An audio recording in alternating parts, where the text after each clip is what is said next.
Dibin dengê bayarê hevalê şevê, min xwest te bibînim dibin şevqa stêrgên esîmanê. Li dû dengên kizkizokên serpêlên afirderê xişe-xişê, dengên lingên te li dû xwe anî lêdana dilê. Her bi zarîna gurên li ser çiyaya gundê, min xwe û te parast li nav dilên eşqa wekî mem û zînê. Dema te hanêz hadûr dibînim, bi şewqa çavên wekî biriqandina mûmê. Rêya min hîn geştir dibe, ger hebe wan her du destên wekî pembûyê.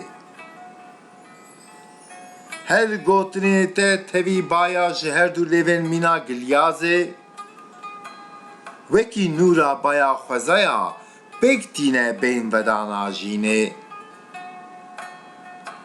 Te her çiqas dûr bijî, hîn caran ji hêstên min ya te dîtinê, wan carên li gel hev ji zêdetirê kêfxweşim, ji te hakêm ha têr dîtinê. Xeyalên li dû hev ên ji bo pêşerojê, wekî jîna jinû ve ên her wekî roj û şevên di nav her jiyanê. Li dû xwe em xwe û ew em dişewirîne xweşşîrînên nêrînên me, wekî newroza biarê dilxweş dike her kenên li dû xeyalên me. Li dû bîranînên ên li paş ku perçeya evîna me, tiben nikare rawestîne bendewariyên ên ji rihê me. Mem û zîn çawa wek Leyla û Mecnûn domandin hemizandina dilên xwe, Ferhat û Şîîn li hev anîn her çiyayên birayên welatê me. Ger mabesta wan ne dubare kirina janên laş û jiyanên nifşên di pêşerojê de,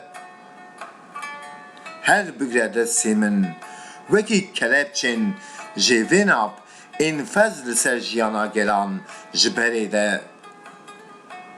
Em nebin bîranîna çewt ên mirin û jana evîndariyan ji ber guherversiyonan,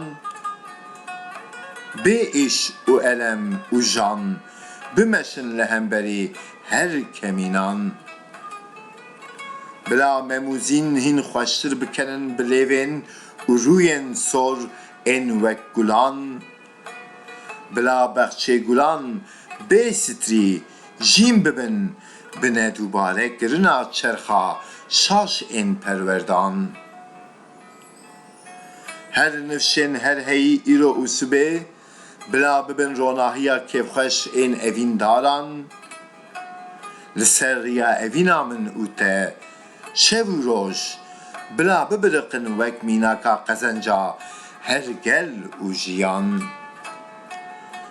Ji xwe her dil û rih hemizerê ên bê êş û jan, her demî dijirîne her hebûna maf û jiyan.